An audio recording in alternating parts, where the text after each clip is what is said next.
June 6, 1944, the biggest amphibious assault in human history hits onto the shores of Normandy.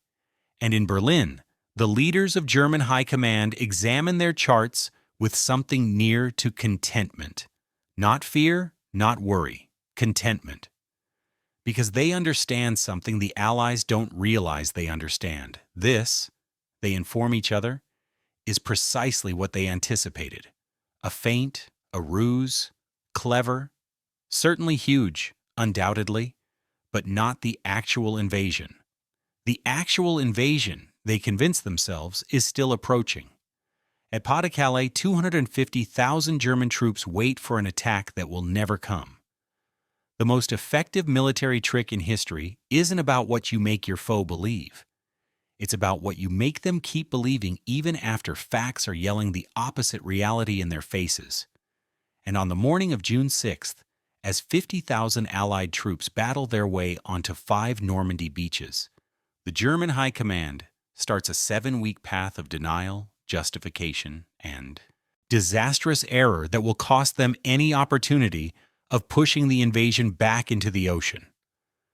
The tale of D-Day isn't just about what occurred on those shores. It's about what was occurring inside the thoughts of the men who could have halted it and why they couldn't perceive what was directly in front of them. General Field Marshal Erwin Rommel stands in his residence in Herrlingen, Germany, 100 miles from the closest coast, holding a pair of women's footwear. It's his wife Lucy's birthday, and he's been organizing this surprise for weeks.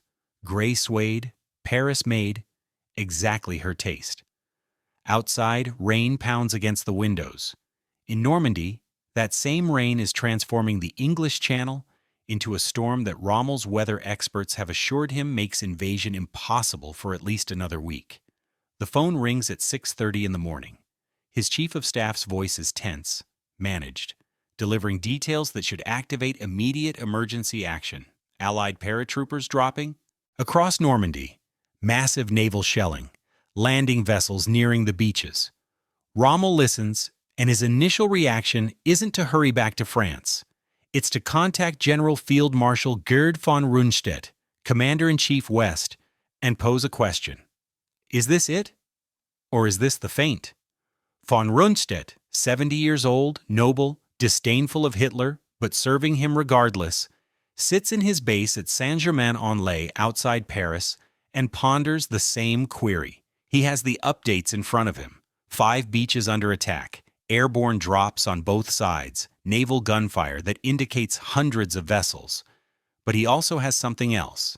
Intelligence. Weeks and months of intelligence, all of it directing to the same outcome.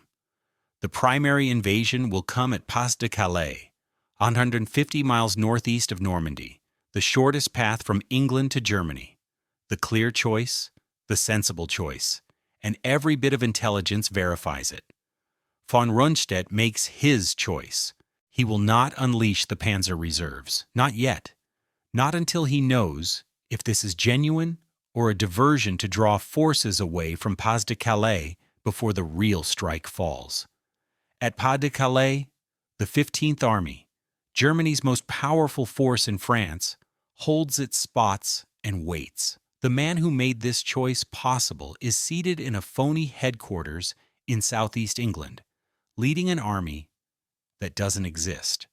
General George Patton, the most bold and identifiable American leader in Europe, walks the grounds of a manor house encircled by inflatable tanks, plywood landing boats, and radio workers broadcasting a continuous flow of false military messages.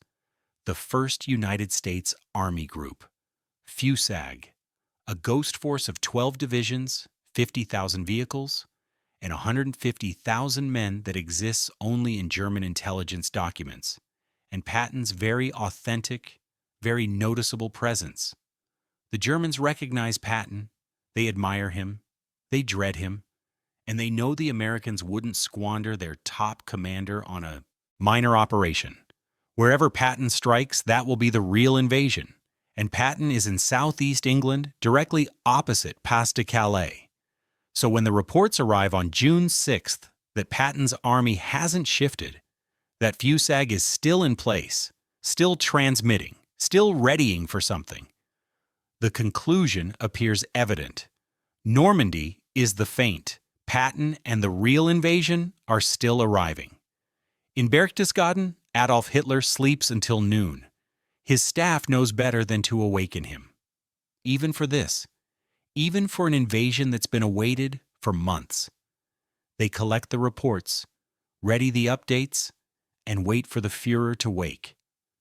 When he finally does, when he's presented the maps and the intelligence, and requested for approval to release the Panzer reserves, he poses the same question everyone else is posing. Is this the actual invasion, or is this a ploy to make us deploy our forces away from Pas-de-Calais? His intelligence head, Oberst Friedrich Adolf Jodl, presents the proof. The Abwehr, German military intelligence, has verified through various sources that the Allies have roughly 150 divisions ready for invasion. They've spotted 89 of them. That leaves 61 divisions missing, and Fusag, Patton's army group, accounts for a large part of those absent divisions. The calculation seems straightforward. The Allies wouldn't deploy everything to Normandy and leave their strongest unit idle. This must be the feint. Hitler grants his consent to dispatch some reinforcements to Normandy, but the Panzer reserves, the mobile armored power that could possibly force the Allies back into the sea in the first vital hours, will stay under his direct control. He will not be deceived into deploying them to the incorrect location. At the Normandy beaches, the 21st Panzer Division, the only armored group within quick striking range, finally gets approval to counterattack at 4 in the afternoon. 10 hours after the first Allied soldiers reach the beaches. 10 hours of Allied forces, entrenching, bringing up support, setting up positions. The Panzer's assault into the space between Juno and Sword beaches almost reach the coast, then retreat when they spot hundreds of Allied gliders landing behind them and think they're about to be isolated. They're not. The gliders are reinforcements for the British airborne units, but the 21st Panzer doesn't realize that. They withdraw. The space between the beaches stays open, but no one takes advantage of it. And by dusk, 50,000 Allied soldiers are ashore, maintaining a delicate but growing beachhead. In German bases across France, officers review the updates and draw their conclusions. The invasion is genuine, certainly, but it's not the main invasion. It can't be. The reasoning doesn't back it. General Major Alfred Jodl, head of operations at German High Command, updates Hitler that evening. His evaluation is direct. Normandy is a significant action, yes, but it's meant to pull German forces away from the actual invasion. Spot. The Allies are attempting to make Germany deploy its reserves to Normandy so that when the real invasion arrives at Pas-de-Calais, the defenses will be reduced. We must not succumb to this trick, Jodl informs Hitler. The primary invasion is still approaching. Hitler concurs. The Panzer reserves remain where they are. June 7th, the beachhead grows. Allied forces advance inland. More troops flood ashore. And at 15th Army headquarters at Pas-de-Calais, General Oberst Hans von Salmuth keeps his positions and observes the sea. His army is the strongest in France. 19 divisions, 250,000 men. More tanks, more guns, more everything than the 7th Army protecting Normandy, and he's been commanded to maintain position and prepare for the actual invasion. His intelligence staff show him the intercepts. British and American radio signals indicating huge forces still in England. Aerial scouting showing vessels and landing craft in English harbors opposite Pas-de-Calais. Everything indicates a second, bigger invasion coming shortly. Von Salmuth believes his intelligence. He holds his army in place. In Normandy, the 7th Army, understaffed and undersupplied, battles alone. Clears throat. Rommel reaches back in France on the evening of June 7th, having traveled through the night from Germany. He arrives at his headquarters at La Roche-Guyon and quickly understands something his bosses haven't. The magnitude of the Normandy landings is too vast for a feint. The dedication of resources is too substantial. This is authentic. He contacts von Rundstedt. We require the panzer reserves, all of them, immediately. We can still limit this if we respond right away. Von Rundstedt is less sure. Clears throat. And if Pas-de-Calais is assaulted while our forces are deployed to Normandy, then we've already failed. Rommel replies, because if we don't halt them in Normandy, it won't matter what occurs at Pas-de-Calais. But von Rundstedt doesn't have power to unleash the reserves. Only Hitler does, and Hitler is still persuaded Normandy is a feint. June 8th, 9th, 10th. The beachhead enlarges day by day. Allied forces connect the individual beaches into an unbroken front. They advance inland, seize villages, set up supply routes, and the panzer reserves remain inactive, awaiting approval to advance. Awaiting certainty about where the actual invasion is taking place. In London, the leaders managing Operation Fortitude observed German troop placements with something akin to astonishment. The 15th Army hasn't shifted. Even after 3 days of ongoing fighting in Normandy, even after it's evident the Allies are creating a major foothold, the most powerful German army in France stays at Pas-de-Calais, awaiting an invasion that will never arrive. The trick is succeeding beyond their greatest hopes, but they can't ease up. They must sustain the illusion. Keep the ghost army apparent. Keep Patton in England. Keep the Germans trusting. On June 10th, they have Patton transmit a radio signal to his groups in Fusag, talking about plans for the forthcoming mission. German signals intelligence captures it. The signal is deciphered, examined, and forwarded up the command chain. Evaluation. Patton's army is still readying for invasion. Schedule within the next 2 weeks at German High Command. This intelligence affirms what they already trust. Normandy is the feint. The actual invasion is approaching. Rommel, meanwhile, is observing his defensive spots in Normandy fall apart day by day. He's getting updates of Allied air dominance so total that German forces can scarcely shift in daylight. His support units are being bombed on every path and rail track leading to the front. And he's still combating with a portion of the forces available in France, because the remainder are awaiting an invasion that he's increasingly sure isn't Clear's throat coming. On June 11th, he travels to meet Hitler personally. The discussion is intense.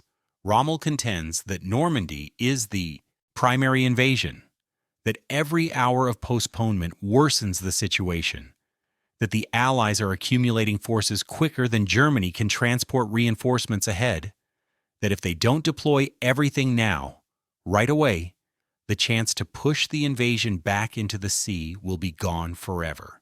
Hitler hears. Then he poses the question that has immobilized German reaction for 5 days. And if you're mistaken, if we deploy everything to Normandy, and then Patton arrives at Pas-de-Calais with 60 divisions. Rommel has no reply to this because German intelligence states those 60 divisions exist. They've been monitored, recognized, verified through multiple channels. The intelligence is incorrect, but Rommel doesn't realize that. No one realizes that the Ghost Army is too flawless, too elaborate, too completely built. Hitler makes his choice. Some reserves will head to Normandy, but not all. Not enough to chance being caught unready at Pas-de-Calais. Rommel goes back to France knowing he's defeated. June 15th, 9 days after D-Day, the Allies now have 326,000 troops on land in Normandy. They command a beachhead 50 miles wide and 10 miles deep. They've seized Bayeux and Carentan. They're advancing towards Cherbourg, and at Pas-de-Calais, the 15th Army holds its positions. Von Salmuth is beginning to have uncertainties. 9 days is a lengthy period for a feint. The forces dedicated to Normandy are considerable. The combat is fierce, but his intelligence still displays Patton in England, still shows ships and landing vessels prepared, still implies another invasion is approaching. He asks for explanation from High Command. Is he permitted to dispatch reinforcements to Normandy? The response returns. Hold positions. The main invasion has not yet happened. In Normandy, German leaders are demanding for support. The 21st Panzer Division has been combating without stop for 9 days. The 12th SS Panzer Division, finally freed from reserve, is being worn down by Allied artillery and air strength. The Panzer Lehr Division is attempting to get to the front, but is being blasted to fragments on the roads, and 300 miles away, the strongest army in France remains idle. June 20th, 2 weeks after D-Day, American forces slice across the Cotentin Peninsula, cutting off Cherbourg. British forces are battling toward Caen. The beachhead is safe, growing, impossible to remove without a huge counterstrike using forces that Germany doesn't have in place, because those forces are still awaiting at Pas-de-Calais. At German High Command, the discussion persists. Jodl still claims Normandy is a feint. Von Rundstedt is hesitating. Rommel is sure it's the primary invasion, but can't demonstrate it. And Hitler relies on his intelligence services, which keep reporting that Patton's army is preparing for invasion. What none of them understand is that the intelligence is being supplied to them, that the Abwehr has been infiltrated, that every source they rely on has been flipped or is invented, that the whole intelligence image they're basing their choices on is a meticulously created falsehood. The British have cracked German codes. They can read German intelligence updates. They know what the Germans trust, and they nourish that trust carefully, exactly through double spies and phony radio signals, and Patton's very evident presence in England. On June 22nd, Patton finally tours Normandy. German intelligence notes this, and the evaluation is instant. He's checking the feint force before going back to England to command the actual invasion. The 15th Army remains at Pas-de-Calais. June 30th, 3 weeks and 4 days after D-Day. The Americans seize Cherbourg. The Allies now have 850,000 troops in Normandy. They control a beachhead that can't be wiped out. The issue is no longer whether they can be forced back into the sea. The issue is how quickly they can escape and advance into France. And at Pas-de-Calais, the 15th Army finally gets new commands not to shift to Normandy to ready for upcoming invasion, because German intelligence has captured radio signals implying Patton's army is about to board. Von Salmuth reviews the commands and feels something akin to comfort. Finally, the anticipation is nearly finished. The actual invasion is approaching. Everything that's occurred in Normandy, all the bloodshed and defeats and withdrawing spots, has been the cost of holding position here, where the real conflict will be waged. He checks his defenses, 250,000 men, 19 divisions, solid positions. He's prepared. The invasion never arrives. July 7th, 1 month and 1 day after D-Day. At German High Command, the morning update includes a concerning evaluation. Allied forces in Normandy now total about 1 million troops. They've created total air dominance. They've taken Cherbourg and are delivering supplies ashore through the harbor. They're readying for a major escape operation, and Patton's army is still in England. Jodl examines the figures and starts to sense the first hint of uncertainty. 1 million troops is not a feint. That's a complete invasion. But if Normandy is the actual invasion, where is Patton? Where are the 60 divisions that intelligence claims are still in England? The query lingers in the air without answer. July the 15th. The reality is becoming impossible to reject. Normandy is not a feint. It's the invasion. The sole invasion. There is no second arrival coming. Patton is heading to Normandy, not Pas-de-Calais. The 15th Army has been kept in position for 5 weeks, awaiting for an assault that was never intended, never planned, never authentic. The command finally arrives. The 15th Army is freed to advance to Normandy. Von Salmuth gets the command and feels something break inside him. 5 weeks. His army has been remaining here for 5 weeks while the actual battle was fought by understrength, undersupplied units that were crushed piece by piece because they didn't have the power his army could have supplied.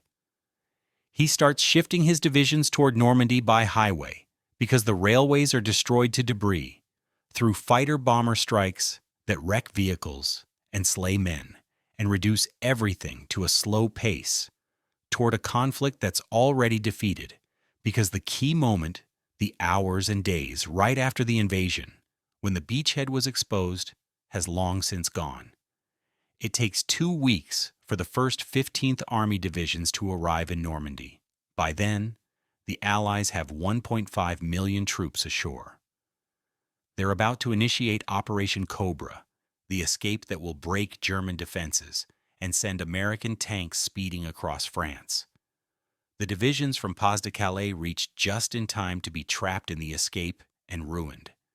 In Berchtesgaden, Hitler finally admits that there will be no second invasion, that Normandy was the genuine thing, that his intelligence was mistaken. But he doesn't comprehend how it was mistaken. He doesn't realize that every source he relied on was infiltrated, that the Ghost Army was a fabrication, that Patton never led anything in England except inflatable tanks and radio workers. He accuses his generals. Von Rundstedt is dismissed from command on July 2nd. Rommel is injured in an airstrike on July 17th and later compelled to take his own life for his minor role in the July 20th scheme to kill Hitler. Von Salmuth keeps leading the 15th Army as it's worn to fragments in the Normandy fight. The leaders who managed Operation Fortitude, who invented the Ghost Army and supplied the trick and held the 15th Army immobile at Pas-de-Calais for 7 vital weeks, never completely disclose how they achieved it. Some specifics stay secret for years. The flipped agents, the phony radio systems, the precise adjustment of data fed to German intelligence, all of it is too delicate, too valuable for future missions. But the outcomes are clear. On June 6, 1944, Germany had sufficient forces in France to possibly force the invasion back into the ocean. They had the tanks, the soldiers, the defensive spots. What they didn't have was the capability to deploy those forces to the correct spot at the correct time, because they couldn't distinguish between facts and meticulously built fiction. The most effective military trick in history wasn't about making the foe trust something untrue. It was about making them persist in trusting it even after the facts were evident, even after reality was shouting at them, even after every logical evaluation should have informed them they were incorrect. Because the intelligence was so excellent, so detailed, so completely verified through various sources. How could they not trust it? That's the brilliance of the trick. It didn't just deceive German intelligence. It deceived the whole decision-making system of the German military. It made them doubt their own views, made them rely on reports over facts, made them await for an invasion that was never approaching, while the actual invasion set itself so completely that by the time they acknowledged the reality, it was far too delayed to do anything about it. On July 25, 1944, Operation Cobra starts. American forces break through German lines and speed into France. The Normandy effort becomes a war of motion. German forces that could have been utilized to restrict the beachhead in June are instead utilized attempting to halt the escape in July, and they fail. Paris is freed on August 25th. American forces arrive at the German border in September. The war in the West becomes a matter of when, not if, Germany will be beaten. And it all links back to those first hours and days after D-Day when German high command viewed the largest amphibious assault in history and stated with assurance, with certainty, with total belief, this is not the actual invasion. The actual invasion is still approaching. At Pas-de-Calais, empty gun positions face the sea. The spots are deserted now. The troops have been dispatched to Normandy, too delayed to count. The Atlantic Wall, the stronghold that was supposed to make invasion unattainable, has been broken not because it was fragile, but because the protectors were looking the wrong direction. In the years after the war, historians will discuss how much difference it would have made if the 15th Army had been deployed to Normandy right away. Some claim the Allies would have succeeded anyway, that their advantage in air strength and naval shelling was too substantial.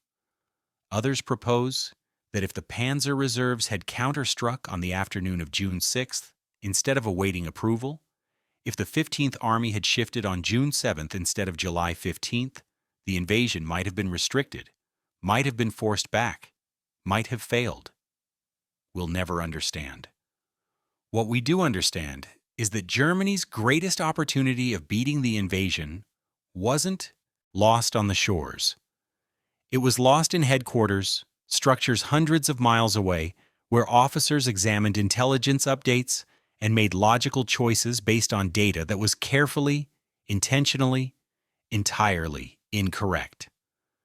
The soldiers who perished in Normandy on both sides died combating for a beachhead that might not have existed if German high command had relied on their eyes instead of their intelligence. If they'd trusted what they were viewing instead of what they'd been informed to anticipate, if they'd admitted that sometimes the clear answer is the correct answer and the foe isn't always using tricks. But they didn't. They awaited. They delayed. They held their strongest forces in spot to protect against an invasion that existed only in their thoughts and in the meticulously sustained fiction of Allied trick. And by the time they recognized the reality, the war in the West was already defeated.